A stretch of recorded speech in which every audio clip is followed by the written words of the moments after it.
Welcome to Shatter. Support the channel by liking, commenting, and subscribing. I promise even more interesting stories.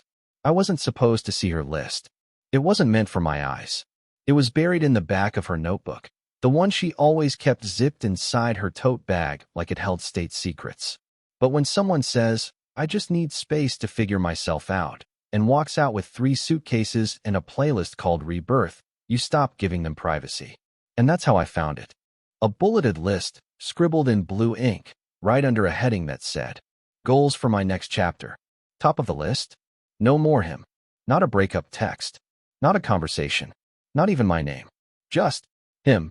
I laughed out loud. The kind of laugh that doesn't reach your chest. Because in that moment, something snapped into place. She had already erased me from her future before I even knew she'd started writing it. That was 31 days ago. And yet here she was tonight, standing outside my door in the same sweatshirt she used to steal from my closet, eyes red, hands shaking, as if I was the one who disappeared. But we're not there yet. Let me take you back. Back to the dinner where it started. The one where she looked across the table, candlelight flickering, wine half drunk, and said, "I think we're holding each other back." No emotion, no tears, just a cold observation, like she was reading off a receipt.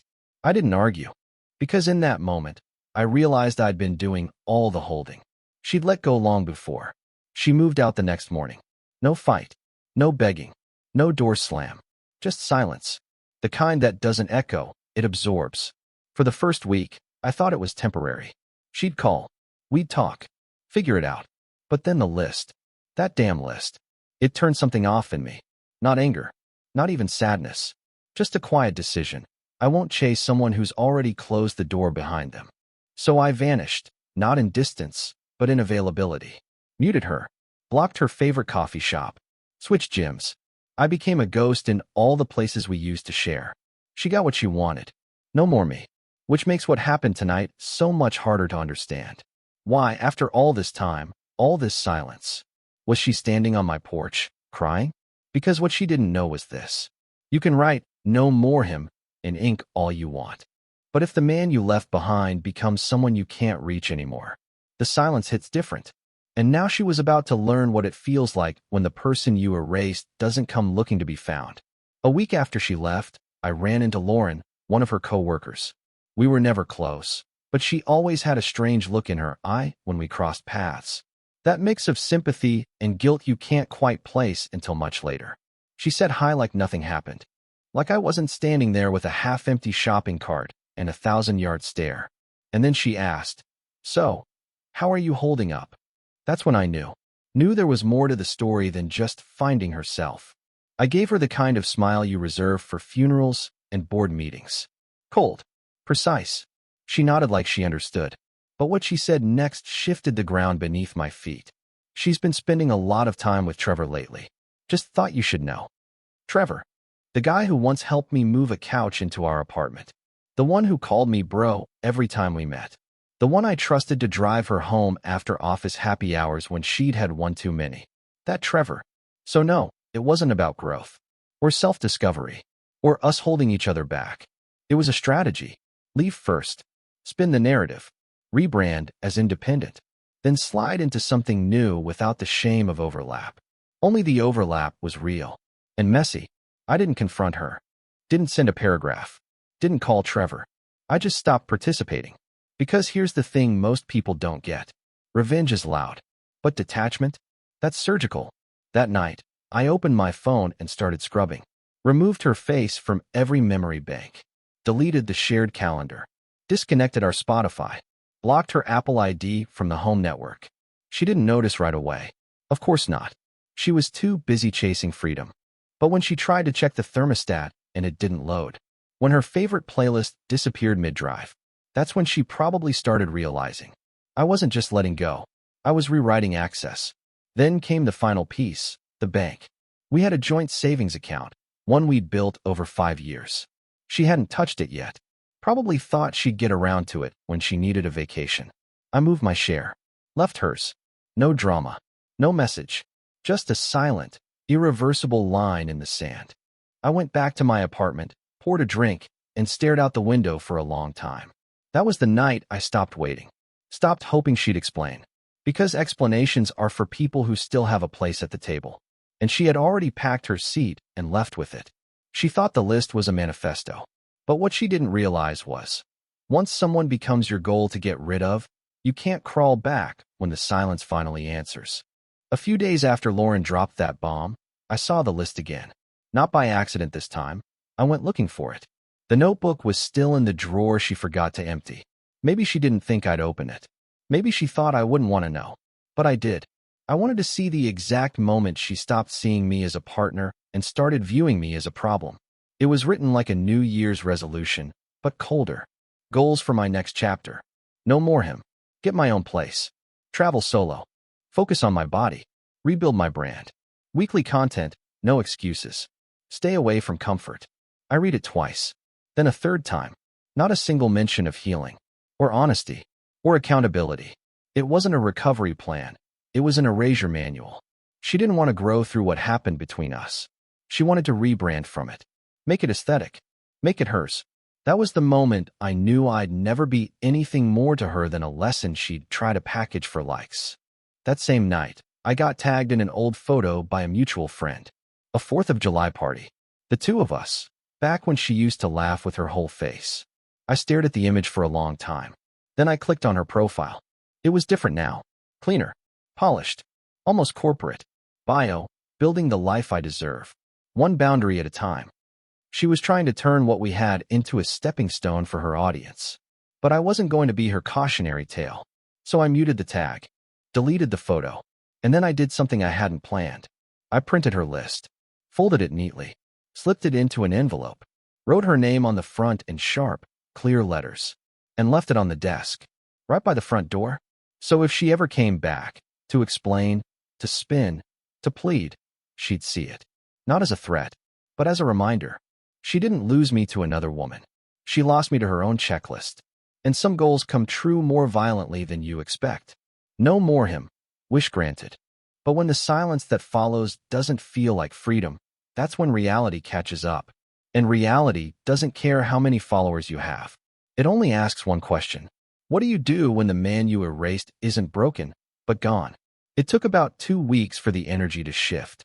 At first, she seemed untouchable, glowing in filtered photos, quoting self-help books, using words like elevation and alignment as if they could replace honesty. But then it started cracking.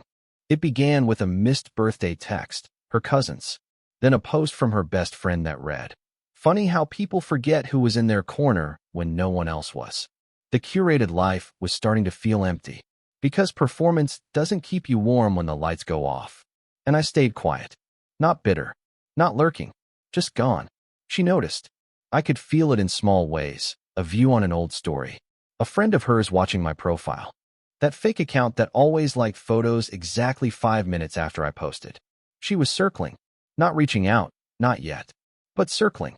Like someone standing outside a door they used to have a key to, wondering if it would still open if they knocked. I had already changed the locks. Not out of spite. Out of necessity. By then, I had removed every trace of her from my space. The candle she loved. The throw blanket she bought for the aesthetic. Even the coffee mug with the chip she used every morning. Gone. I donated the dining set. Repainted the bedroom. Replaced the rug. Not because I needed a makeover, but because there's something sacred in taking back your environment, reclaiming physical space from emotional residue. One night, I ran into her sister at a bookstore. She paused when she saw me. Her eyes flicked down to the book in my hand. She said, "You look different." I said nothing, because there was nothing left to explain. She lingered, like she wanted to say more, then just walked off. And I realized something. They all expected me to crash, to spiral, to beg, because that's the role I played for so long, the safe one, the constant, the one who absorbed damage and offered peace in return. But not this time. This time, I chose myself before she had a chance to regret leaving. And that's what unsettled her the most. Not my anger, not even my silence, but the fact that I moved on without needing her to witness it. When someone makes "No More You" their headline, they expect you to collapse under the weight of it. But when you don't, when you rise, quietly, fully, without theatrics, that's when they start questioning everything. And that's exactly where I wanted her. The day I stopped tracking her was the day I started winning. Not in the petty sense. Not winning like a scoreboard or some twisted breakup game. I mean freedom, the kind that doesn't need to be explained, defended, or posted about. I stopped looking at her stories.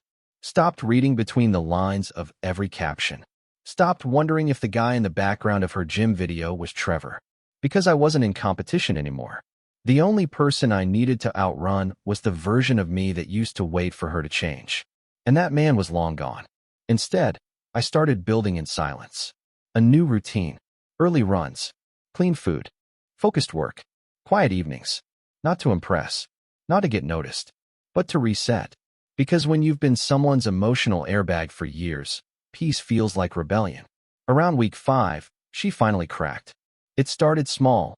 A text from an unknown number. "Hey, just wondering how you've been." I didn't respond. The next day, a message from a mutual friend. "She's been asking about you. Says she just wants to talk." I still didn't move. Then came the Spotify follow. Then the Venmo request for $1, probably to get back on my radar. Every attempt, ignored. Because when someone makes a public decision to cut you out, they don't get to ease back in through side doors. She said no more him. I was simply honoring that. But in her silence, she hadn't expected distance to come with discipline. She thought I'd watch her stories, chase closure, leave the door cracked open for someday. Instead, I locked it. And not out of malice, out of clarity. I was no longer a man standing in the wreckage, trying to make sense of the collapse. I was the one quietly building a new house, brick by brick, in a place she didn't even know existed. That's what she didn't factor into her checklist. That sometimes, when you leave a man in the name of self-growth, he doesn't pause. He accelerates. And by the time you look back, he's already out of reach. Not to teach you a lesson. Not to prove a point. Just because he finally understood the value of moving without an audience.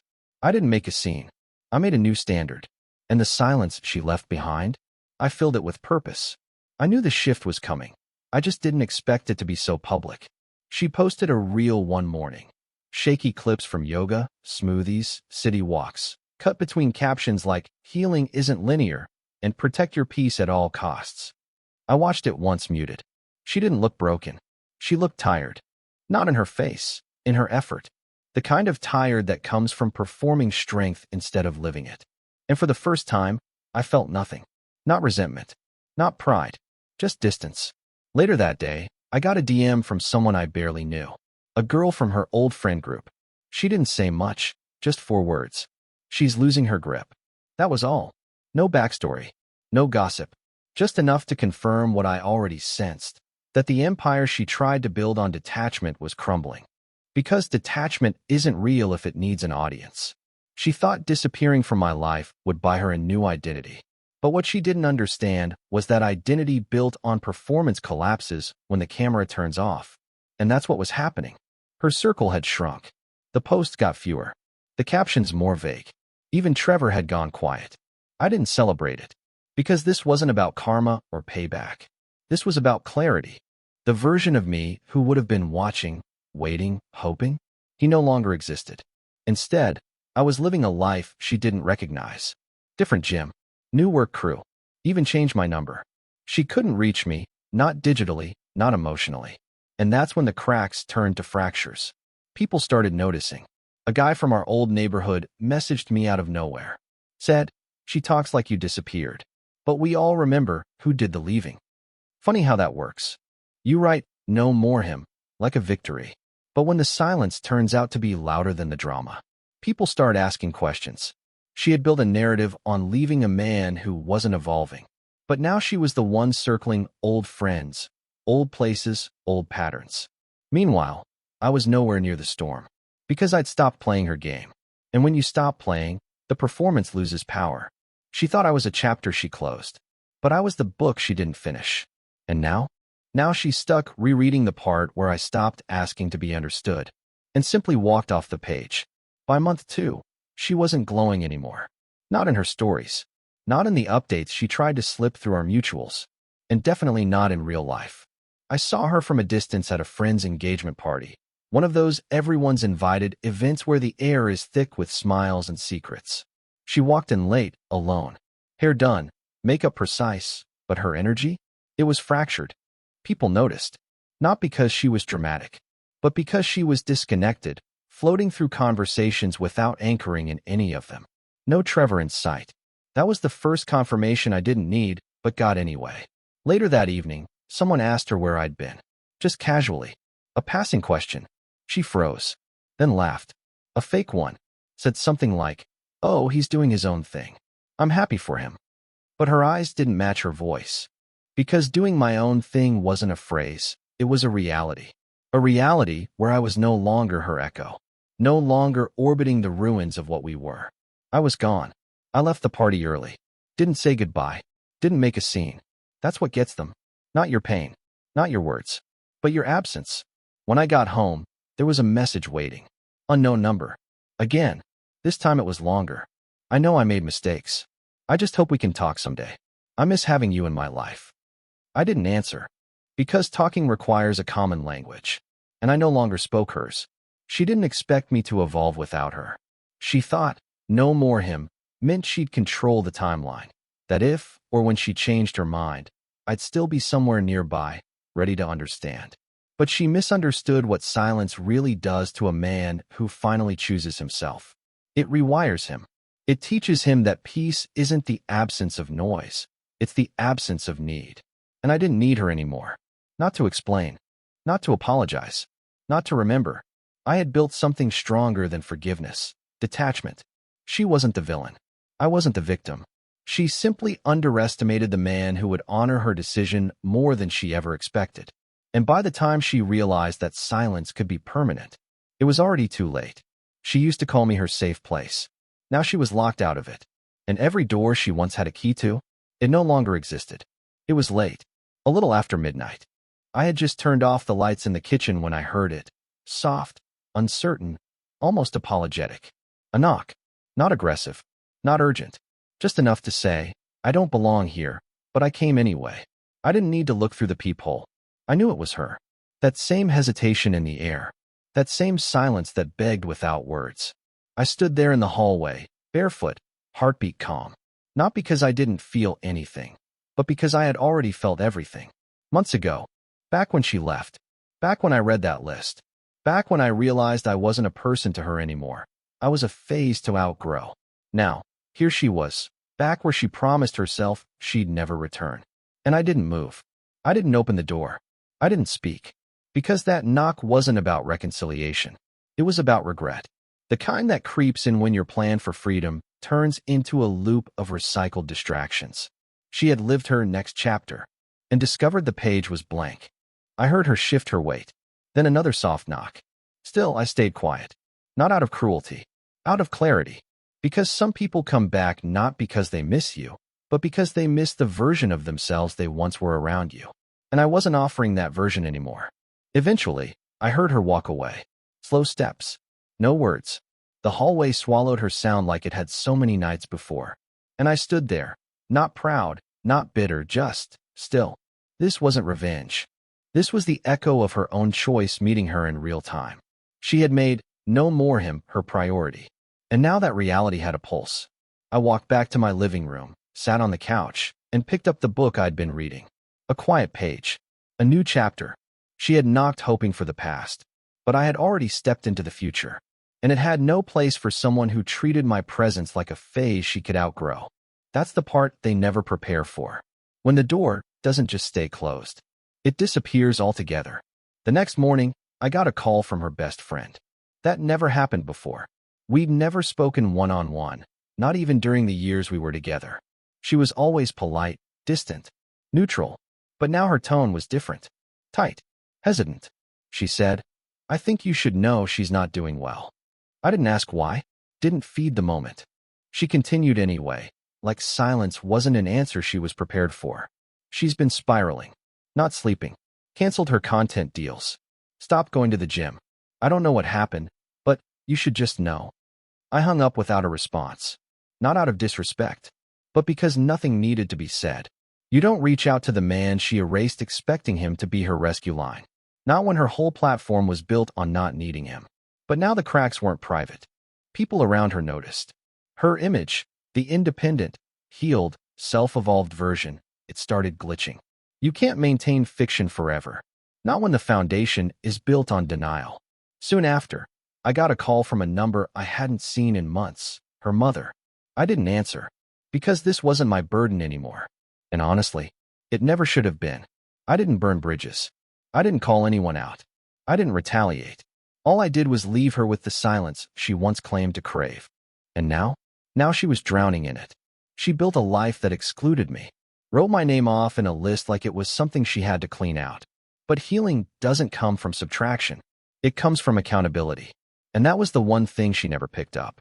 Everyone was starting to see the version of her I had carried for so long. The emotional mess she kept hidden behind polished captions and filtered photos. But now, without my quiet presence to stabilize the storm, it was all surfacing. And I wasn't watching with satisfaction. I was watching with distance. The kind of distance that says, I already lived this lesson.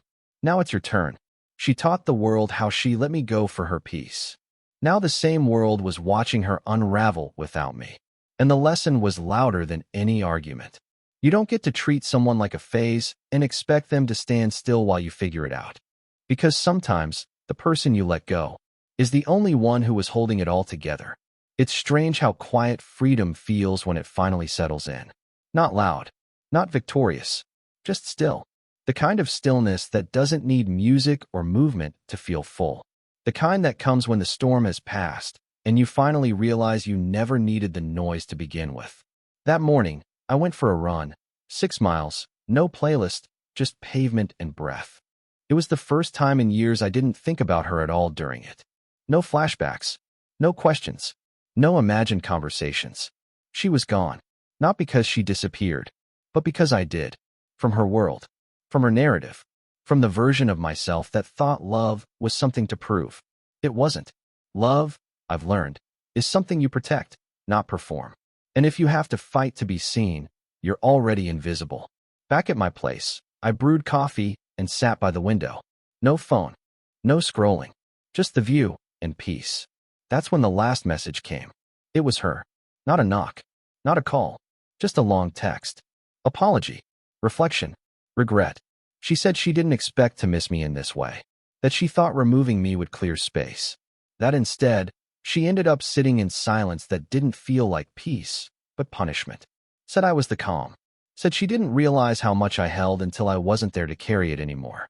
Said I probably wouldn't respond, and she understood. She was right. I didn't. Not because I was angry, because I was done. That version of me, the man who waited, explained, endured, he died quietly in the echo of her decisions. What remained was someone new, someone she didn't get to meet. Not because I changed, but because I returned to the man I was before compromise became survival. And that man doesn't reopen closed doors, not even if someone's crying on the other side. Because closure doesn't come from a conversation. It comes from growth. And I had grown into a life that didn't include the woman who once made a list that said, no more him. I kept the list, not as a reminder of pain, but as proof. Proof that sometimes, when someone tries to erase you, the best thing you can do is disappear so thoroughly they have to meet themselves for the first time. And in that silence, they'll hear everything they tried to ignore. And you'll already be gone. Drop it in the comments. Hit subscribe. This is where we talk about what doesn't get forgiven.